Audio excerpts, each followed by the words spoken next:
We're picking up with Act 3, Scene 2, around line, I think it's 88. Where we left off, we see Puck and Oberon witness the discord that has begun among the lovers in the wood. And we see Hermia wake up. She goes to, sees Demetrius, talks with Demetrius, and Demetrius no longer loves her. She doesn't understand why. She leaves, Demetrius falls asleep, and Oberon comes forward. Okay? Oberon and Puck are invisible to the humans during this scene. And Oberon says, "What hast thou done? Thou hast mistaken quiet and laid the love juice on some true love sight. Of thy misprision must perforce ensue some true love turned, and not a false turned true." And one of the things I pointed out last Friday was, when the play began, we had Hermia and Lysander loving each other. Demetrius loved Hermia. Helena loved Demetrius. But because of Puck's actions in the play, Lysander no longer loves Hermia because of the love juice put on his eyes. He now loves Helena. She still loves Demetrius. Demetrius now no longer loves Hermia. He loves Helena. In other words, it's all screwed up. Okay? Which is why Oberon says what he says. You've mistaken quiet and laid the love juice on some true love's sight. That is, you've taken this person's love that was appropriate here and done this.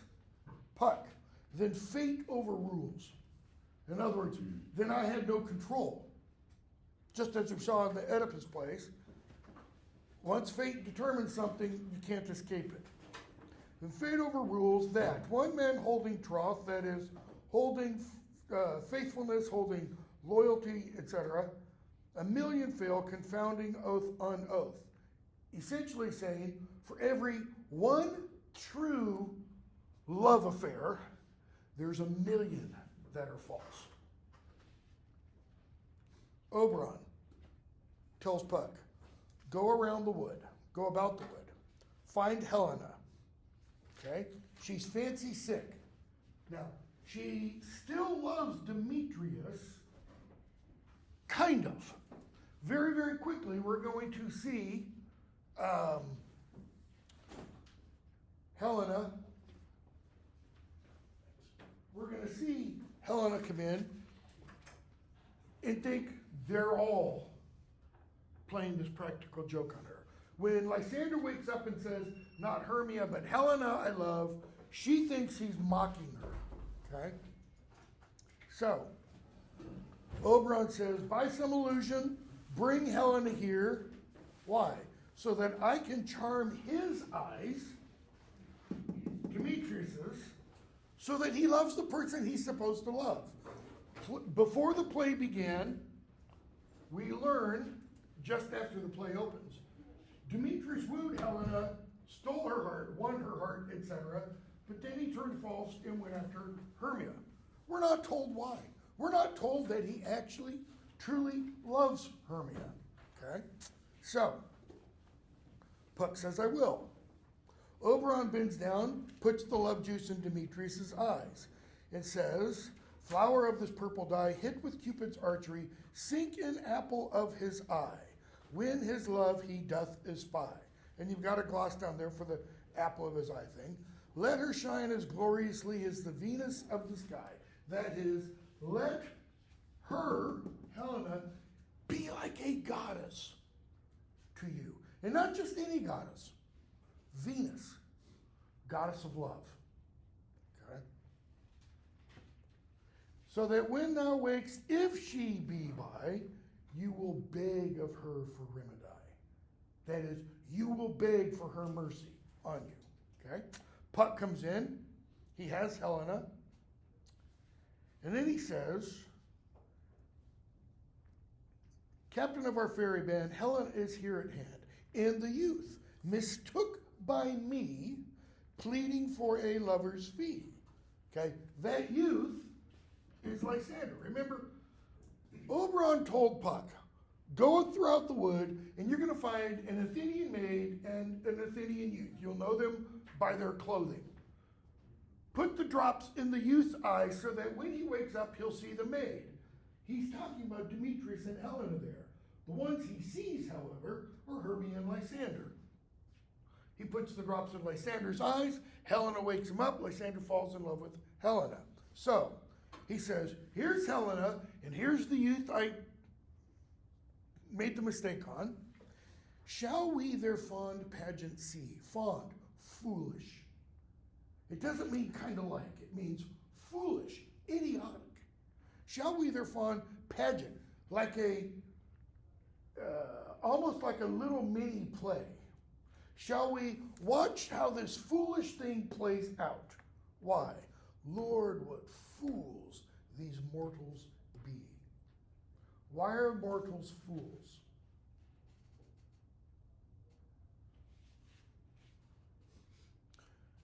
Because we act according to the passion of love. I mean, we've heard discussion several times throughout the play, and we're going to hear a little bit more. There's a tension between reason and the heart. And we hear Bottom and a couple others talk about what should govern our action. It should be our reason. And our reason should engage our will to do what is rational, rather than following the passions, like love. So, Oberon says, stand aside. The noise they make will cause Demetrius to wake. Okay? Puck. Then will these two, at once woo one. At the beginning of the play, two wooed one. Okay? Hermia disagrees with her father. She loves Lysander. Demetrius, supposedly, loves Hermia. He has her father's word. And now it's become completely reversed. They no longer love Hermia, they love Helena. Why? Because they're both under a love spell, a potion. Neither of them are seeing correctly. Okay? Then will two at once woo one, that must needs be sport alone. Sport, something to be viewed, something to be entertained by. And those things do best please me that befall preposterously. Okay? So, Lysander and Helena come in, and Lysander asks, why do you think I'm wooing you in scorn? Why do you think I'm playing this game on you? Okay? Remember, Hermia's not been touched by this madness in the wood. Madness meaning the effects of the love juice. According to everything she knows, he loves her. Helena, according to everything she knows, notice, neither of them have been touched by the love potion. According to everything she believes, Lysander is destined, essentially, for Hermia. So, why do you think I woo and scorn? He says, look, I vow, I weep, etc., etc. What does that mean, or what does that imply? Well, when Helena was talking with Demetrius, when they first went into the wood, what do we hear? She weeps, she makes vows, she's got it so bad, she says, use me like your dog, beat me, spank me, whatever. Why? I just want your attention, no matter what kind of attention. Okay? She says, these vows, the vows he's making to her, they're Helena, they're Hermia's. Those vows belong to Hermia. She says, Your vows to her and me, put in two scales, will even weigh in both as light as tails. In other words, it's almost like she's saying, you're playing with both of us.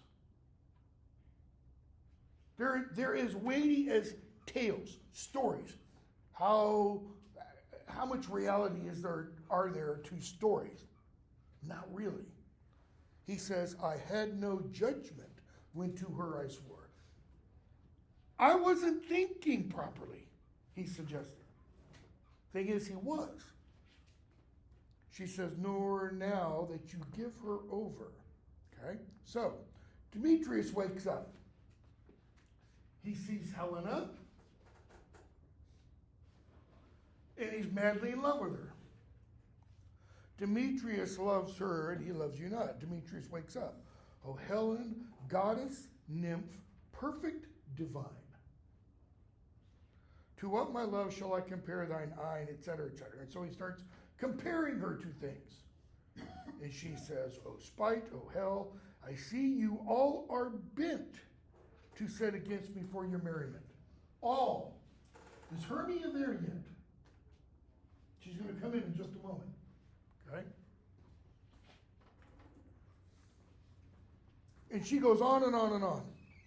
Lysander, you're unkind, Demetrius. Why? Because you love Hermia.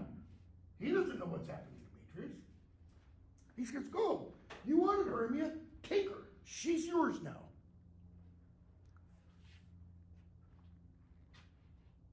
Lysander, keep thy Hermia. I will none. That is, I want nothing of her. Again, everything from the beginning of the play, totally annihilated, totally destroyed. Everything is upside down. Why? What does the wood represent? It's the opposite of Athens. Athens is reason, rationality, order, hierarchy, morality, all that stuff. The wood, the complete opposite. It's craziness. It's chaos. And we see how that's playing out. So, Demetrius says, Lysander, keep thy Hermia, line 169, I will none. If ever I loved her, all that love is gone. That is, if I ever loved Hermia, nope, it's gone. Why? My heart to her but as guest-wise sojourned. That is, like a guest. My heart sojourned to her, meaning she was like a hotel. A hotel isn't where you live. Home is where you live. So, his heart did what? And now to Helen is at home returned. I've gone back home. This is where I belong. Okay, question. True or false? He did love Helena before the play opened. Then he said he loved Hermia. Now he loves Helena again. Did the love juice make him say this? Or has the love juice somehow corrected his eyes that before erroneously made him fall in love with Hermia? Here, the play raises all kinds of questions as to what is really love. So he says, and now it is to Helen home returned, there to remain. Lysander says, no, it's not. Demetrius, disparage not the faith thou dost not know.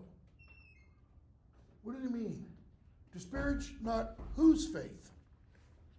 Demetrius's. Okay? Not talking religious faith. He's talking about faith like devotion to Helena. It's like he's finally seeing clearly again. Okay? Remember what Oberon said when he put the love potion in his eyes. He says, talking about the juice, flower of this purple dye, hit with Cupid's arch eye, sink in apple of his eye, go back to line note 103 or something like that, the pupil, that is, hit the center of his eye. Why? So that when his love he doth espy, who's his love? His real love. Helena. She's his real love. So that when he sees his real love, let her shine as gloriously as the Venus of the sky. In other words, let him see her as he ought to see her. Oberon's words are implying what the love juice will do is it will remove the fog, the veil covering Demetrius's eyes. And he'll see Helena the way he did when he first fell in love with her. Okay? So, Hermia comes in. Dark night that from the eye his function takes, that is, dark night makes it what? Hard to see. The ear more quick of apprehension makes, wherein it doth bear the seeing sense. And she's like, Lysander, why'd you leave me? Lysander, speaking of himself in third person, 184. Why should he stay whom love doth press to go? Whom love press, moves, like a press of people moving out. She said, what could press you from my side? What could make you move or leave? Lysander, my love. Helena, who more engilds the night, to gild something. There's a phrase, we don't use it very often, was used a lot 100 years ago, to gild the lily. What color is a lily? It's a white flower, used at Easter time to represent purity, rebirth, resurrection, all that kind of stuff. To gild the lily means to take that white thing and encase it in gold. To gild something means to golden it, okay? So he says, for Helena, who more engilds the night, takes the darkness of night and makes it bright. What he's really saying is, wherever Helena is, it's daylight. She's the sun for him. Hermia, you speak not as you think. Now that can mean two things. You don't know what you're saying.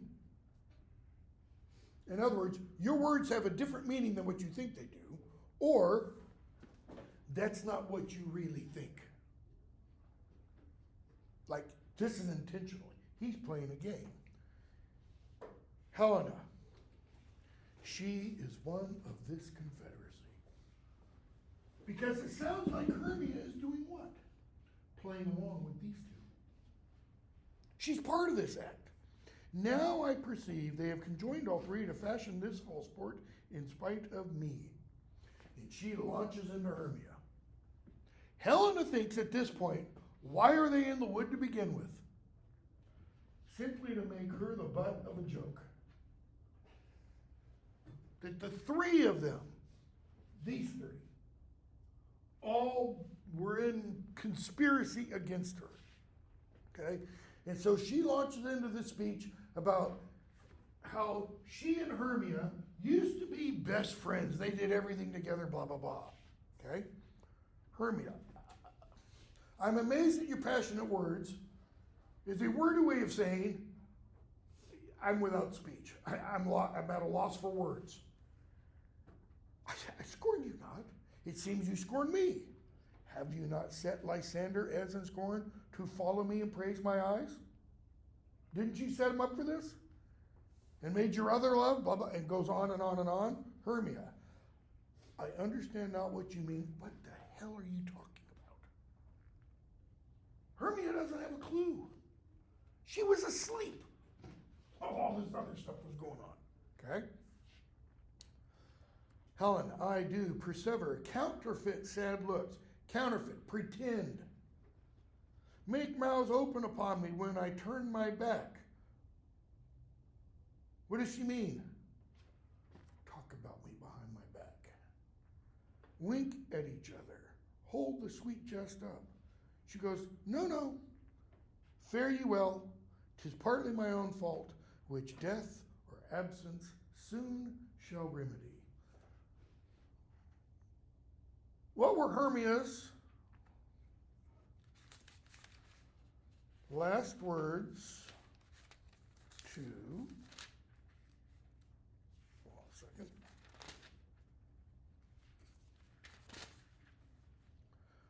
to Lysander at the end of Act 2? They lay down to go to sleep. She says, either death or you I'll find immediately. Okay? Sorry, not to Lysander. This is after Lysander leaves, after he falls in love with Hermia. She wakes up, falls in love with Helena. Hermia wakes up, talking to herself, recounts a nightmare she had, that her heart had been eaten by a worm. And she wakes up and looks around, there's no Lysander. And then she says, I perceive you're not nearby. Either death or you I'll find immediately. If I don't find you soon, she implies, I'll kill myself. Okay? So, Helena says, line 244, after she says, fare ye well, 'tis partly my own fault, which death or absence soon shall remedy. She's going to leave and either be apart from them, no longer friends, or just like Hermia suggested or posited, she's going to die. Okay? Lysander, stay, gentle Helena. Hear my excuse. Don't do anything rash. Okay? And then he says, my love, my life, my soul, fair Helena. Oh, excellent. She's not saying, oh man, this is great. He really does love me. She's like, stop it. The oh, excellent is he's still on with the joke. Hermia to Lysander, don't scorn her so. See, Hermia understands that when Lysander says that, it's feeding her frustration, Helena's, at what she thinks is a joke. Do not scorn her so. Demetrius to Lysander, if she cannot entreat, I can compel. Lysander, you can't force me to do anything. Okay? They go back and forth. To the point of Lysander and Demetrius are ready to draw swords. 255. Demetrius says to Helena, I say I love thee more than he can do. Lysander, if thou say so, withdraw. Prove it to. In other words, let's step outside for a minute. Prove that you love her more than I do by fighting. He says, come on. Hermia, Lysander, whereto tends all this? That is, what's the end point? How is this going to resolve? She doesn't believe he's really in love with her. She thinks there is some ulterior motive going on. Lysander, away you Ethiop. And when he says that, you've got a stage direction. He tries to break away from Hermia. That implies Hermia goes towards Lysander and maybe grabs onto him as he's getting ready to go off somewhere else to fight Demetrius. Away, you Ethiop. Look at your gloss. Referring to Hermia as relatively dark. It's not relatively dark, it's black. Okay? And complexion. Darkly skinned. Now, that can have a lot of meanings. At one point, she's going to be, 6 lines later, your gloss mentions, she's going to be called a tawny tartar. Another point, there's a reference to her as being Moorish, if I remember correctly. That's like the skin color of somebody from North Africa, like a modern day Egyptian or Libyan. Not sub-Saharan Africa. That's the very dark black skin, okay? But it's not. The Renaissance, the Elizabethan England vision or complexion of beauty is this kind of white. I could walk up to any white person in this room and you could go, none of us are this white. Because nobody is this white. Queen Elizabeth powdered her face in every public sighting. All the portraits we have of Queen Elizabeth, she looks this white. Okay? What kind of white is this? What else? Compared to humans, put it that way. This is artificial. It's totally made up, all right? So, away you Ethiop. Ethiop can just be someone of a darker complexion. If you were to see me, what is this? This is February 26th. If you were to see me 4 months from now, 5 months from now, you would probably think I am partly Native American. I turn really red and stay that way until October. Okay? Old family history kind of thing suggests we might have Native American ancestry. That could be what's being talked about there. In other words, just having a tan. Why? If a woman had a tan in the Elizabethan period, it was usually an indicator that she spent a lot of time on the streets. In other words, a hooker, a prostitute, standing on the corners, trying to find Johns and such. So, away you Ethiop, Demetrius. No, he'll seem to break loose, take on as you would, etc. Lysander to Hermia. Hang off, thou cat. Think pity sing on Bailey's shoulder. This little thing, thou burr. What is a burr? It's a little small thorny-like thing that gets in your hair, gets in your clothes, and itches. It annoys you. So he's using language that describes her as being small. Vile thing, let loose, or I will shake thee from me like a serpent. Why are you rude? She asks. Sweet love, thy love, out, tawny tartar. Okay. They go back and forth. And Lysander says, I'm not going to hurt her. Though I hate her, I will not harm her. Hermia, 272.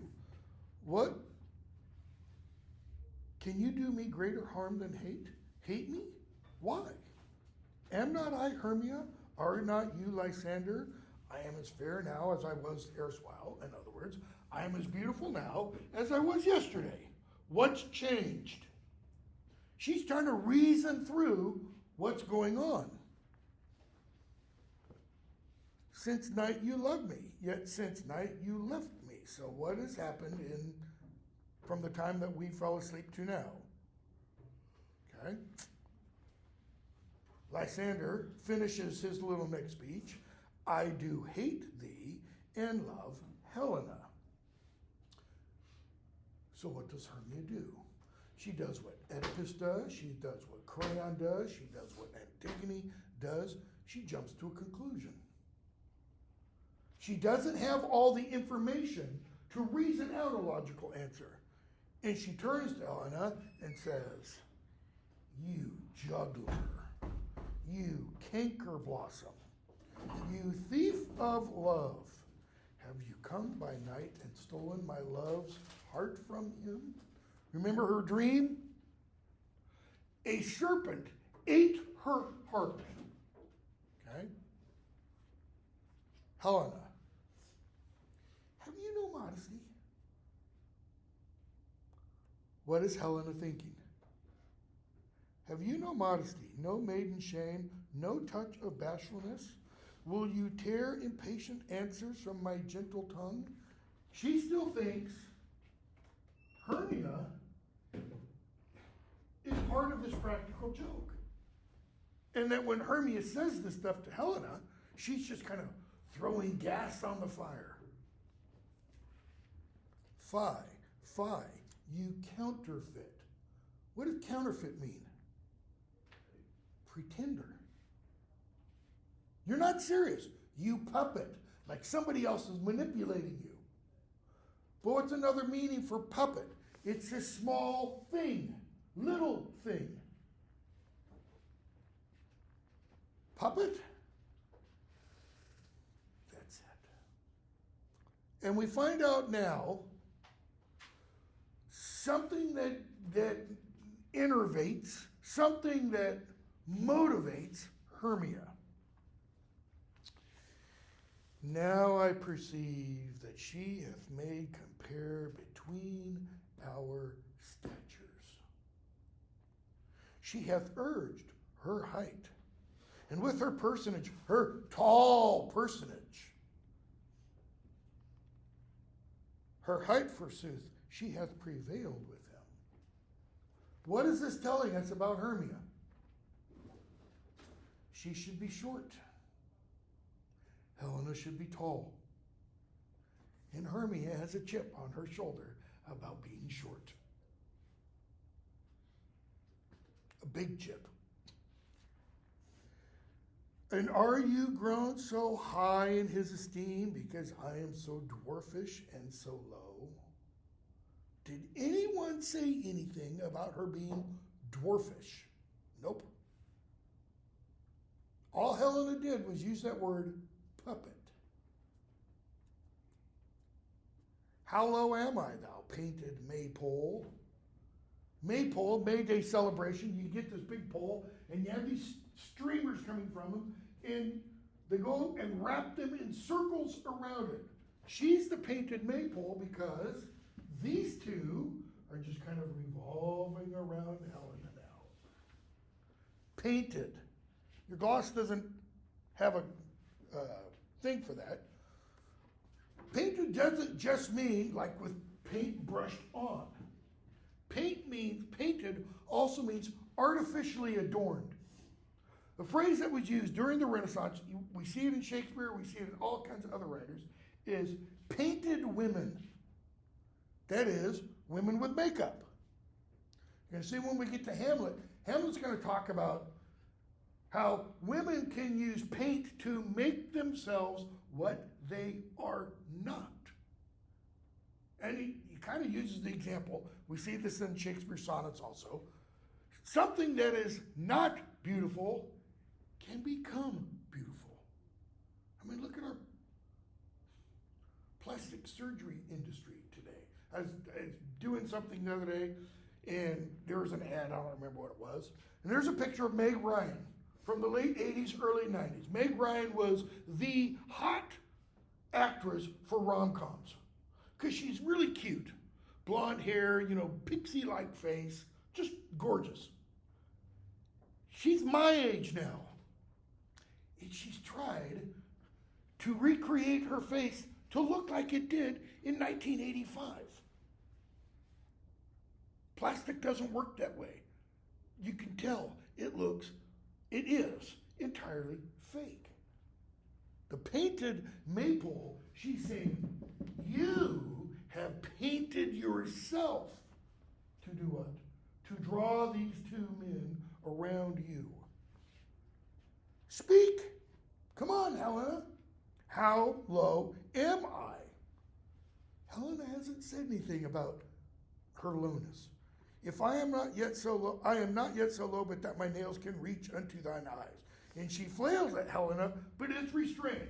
That is, she goes at her like this, but she's held back. I've seen productions where Helena is a good 5'10", 5'11", and Hermia is about 5'1", and she literally jumps at Helena and grabs onto her. Okay? And one of the other, Demetrius or Lysander, pulls her off. Helena, I pray you, though you mock me, gentlemen, let her not hurt me. Like I'm a lady, and she will scratch my ass out. I have no gift at all in shrewishness. She's just alluded to Hermia being like a shrew. Describe a shrew, the actual animal that is.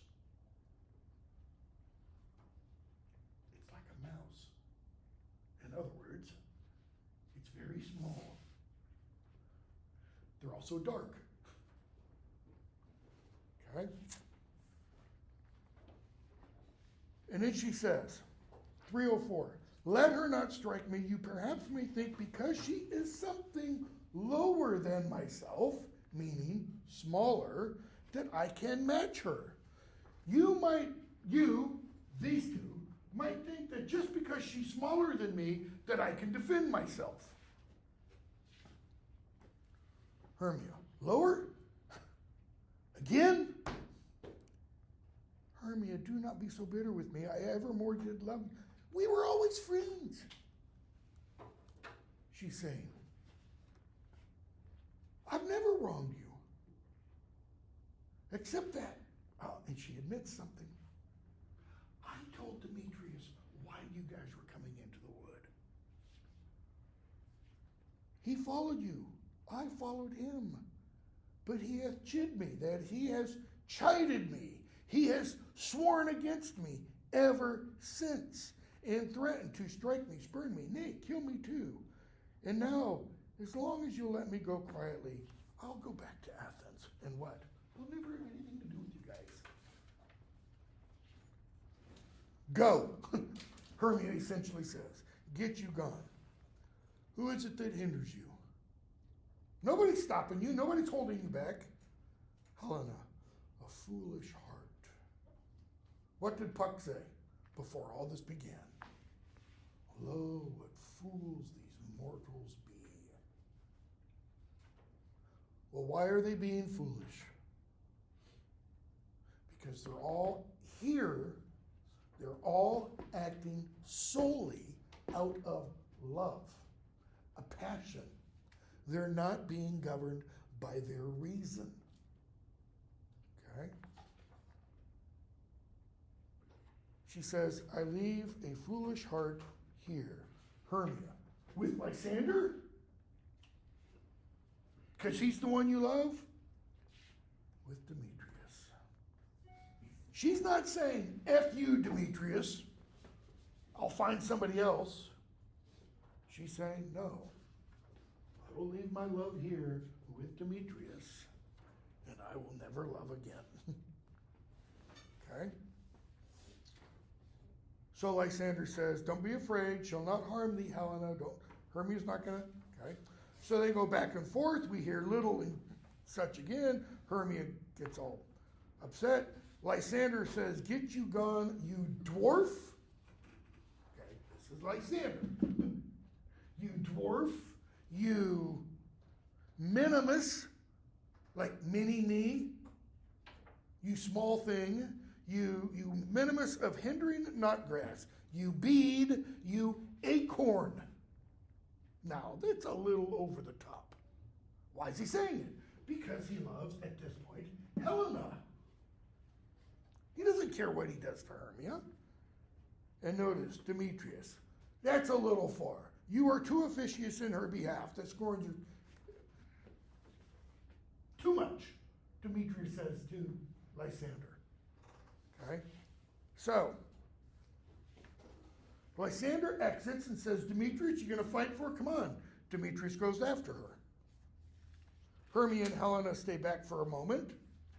Helena leaves, and then Hermia leaves. Oberon steps forward. 347 or so. This is thy negligence. Notice, not mistake. Negligence is intentional. You did this on purpose, Puck. Still thou mistakest. Still, always is what that adverb means. Continuously, constantly, you mistakes, screw up, or else. So go to the original meaning of mistake, it's an accident, or else committst thy knaveries willfully. So you always mess up,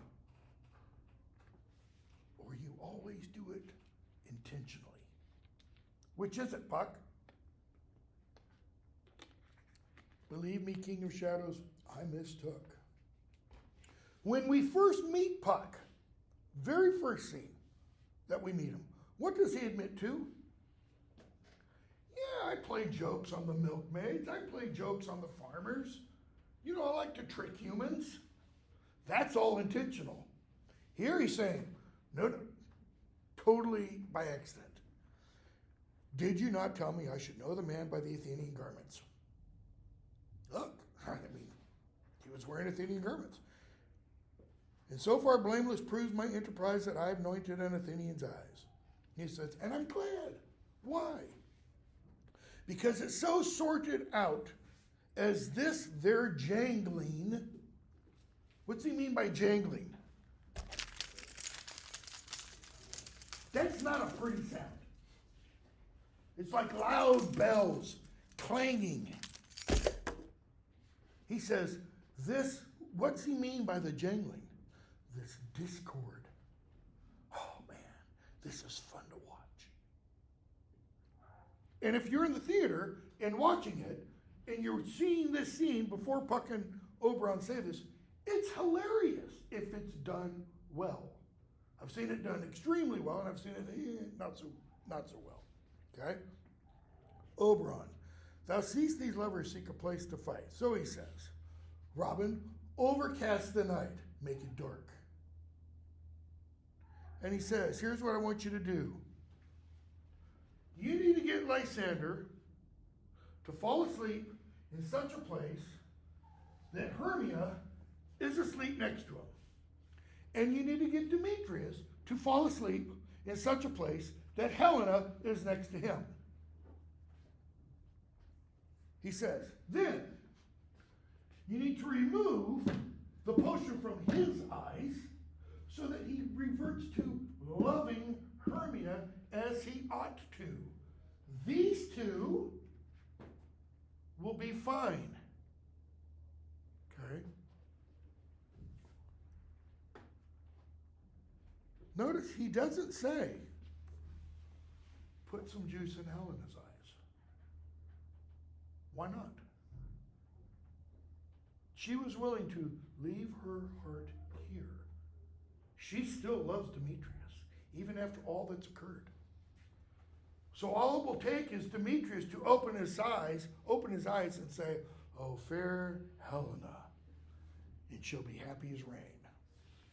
So Puck says, I'll take care of it.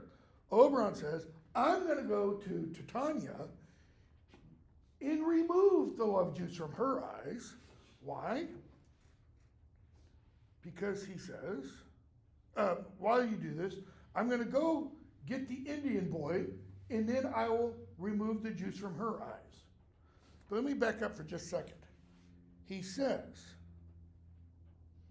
line 371, when they next wake, when these four wake up, he says, all this derision shall seem a dream and fruitless vision. Now you've got a gloss for derision, 371. Laughable business. That's true. Okay? This laughable, it also gets at this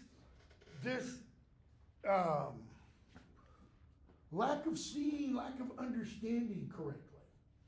Okay? It'll be what? A fruitless vision. What's a fruitless vision? A vision without any meaning. It's what Jocasta said, Oedipus's thing about, dreaming about sleeping with his mother. She said, it's a fruitless vision. All men have that kind of dream. Doesn't mean anything. Okay? It's like a vision that doesn't lead to a prophecy being fulfilled. It will seem what? A dream and fruitless vision, and back to Athens shall the lovers wend with league whose date till death shall never end. With league. They will go back to Athens, and these two will live till death do them part. He's implying there's going to be a marriage. And these two will live till death do them part. He says, meanwhile, I'm going to go get the Indian boy and remove this thing from Titania's eyes. Okay? So, the rest of that scene, we see Puck leading the others all around and gets them positioned on the stage, and they fall asleep. Act 4, Scene 1. This is the last scene in the wood.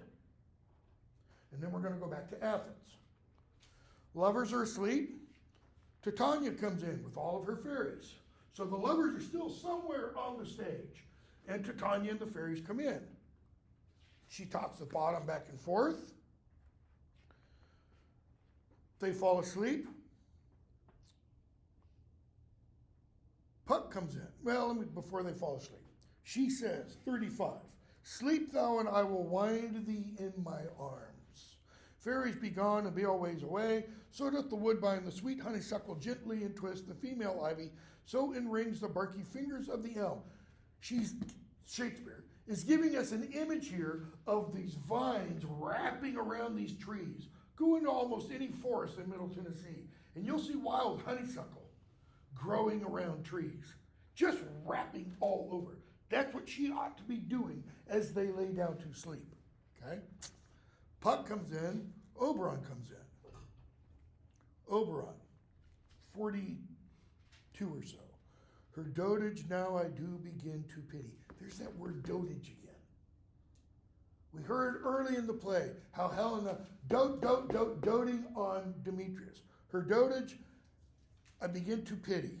Okay? And he says, I got the boy from her. Why? Why was he able to get the boy from her? Because she's not thinking. She's doting entirely on bottom. Her rational mind has checked out. So, he has the boy now, and he says, squeezing the drop on her eyes, be as thou wast wont to be. Want. As you used to be. Used to be when? Before they started this argument about the boy.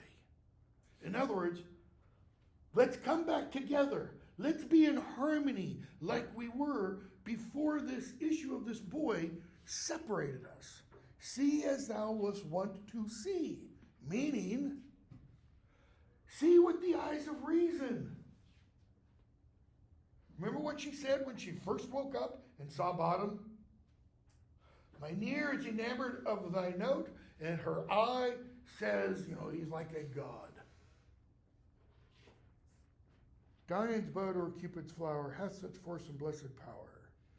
Now, my Titania, wake you. Hold on just one second.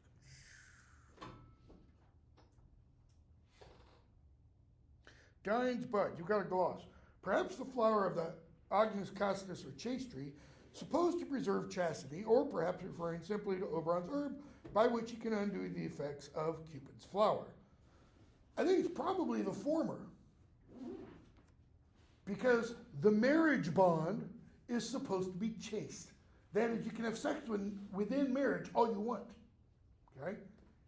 And when he says, Dian's bud over Cupid's flower, chaste relationship, he's saying, is superior to just this wild, unabashed, sexual, romantic, passion relationship. So he says, now, my Titania, awake you, my sweet queen. My Oberon, what visions have I seen? Methought I was enamored of an ass. Now, physically, where is she and how is she on the stage? What is she doing? What was she doing when she and Bottom fell asleep?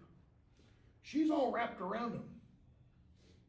So she still probably has her arms around him. And Oberon speaks into her ear, and she turns and looks up to him. Bottom's here. She says, I thought I was enamored of an ass, in love with. Oberon, there lies your love. And he points to Bottom. Did she still hold? And she looks. How came these things to pass? Oh, how mine eyes do loathe this. And I imagine when she does that, she lets go. She tries to distance herself. Notice, how did this happen?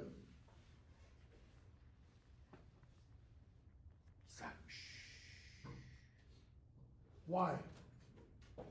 How's he going to explain this? He doesn't within the body of the play. We don't hear how he explains it. He says, no, shh, shh, shh. Robin, take the head off. He doesn't, tap him with a wand and Bottom suddenly becomes himself again. Okay? Puck takes the head, when thou wakes with thine own fool's eyes peep.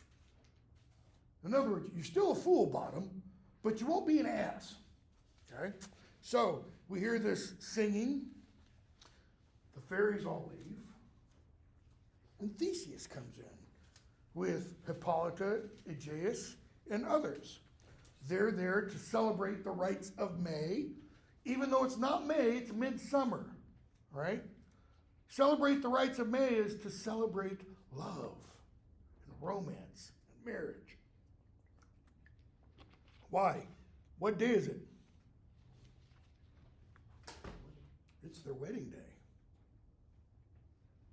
What else will happen this day? From what Theseus and Hippolyta and Aegeus know, it's the day Hermia has to make her decision. Marry Demetrius, become a nun to chastity, or die. Okay? And Theseus sees the sleepers and says, who are these? And Aegeus, there's my daughter, and there's Lysander, and there's Demetrius, and there's Helena. I wonder if they're being here together. Meaning, what the hell is going on? Theseus, they got up early to observe the rite of May, etc., etc. And he goes, wait, is today the day that Hermia has to give her? Yes, it is. Wake him up, okay? So the huntsman sounds the horn. Lysander, 141. My lord, I shall reply amazedly. He says, Hermia and I came here to get married. Aegeus, that's it. The law. I want the law on his head. What's the problem? They're not in Athens. He can't call for the law while they are there. Okay? So, Demetrius explains, Helena told me what they were planning to do. I came after them. And he says, 160, 159, I know not by what power, but by some power it is my love to Hermia melted as the snow. Seems to me now as the remembrance of an idol god, which in my childhood I did dote upon. An idol god, G-A-U-D, means bauble, a little shiny thing, a toy, something that distracted my attention. He says, my love to Hermia was like a distraction in my youth, but no longer being young, he says, now I do what? I see with the eyes of an adult. And all the faith, the virtue of my heart, the object and the pleasure of mine eye is only Helena. And now he admits, I was what? He didn't only win Helena's heart before the play began. He was betrothed to her. He was engaged. Okay? And he says, and I want to fulfill that vow. Okay? Theseus, fair lovers, you are fortunately met. He says, come with us to Athens. Why? We're going to have 3 marriages tonight. Notice, he doesn't ask them if they want to get married. He says, you will get married. Okay? So, Theseus and his group leave, and where we will pick up with is around line 180 or so on Wednesday. All right, have a good day. Wake up, wake up, wake up.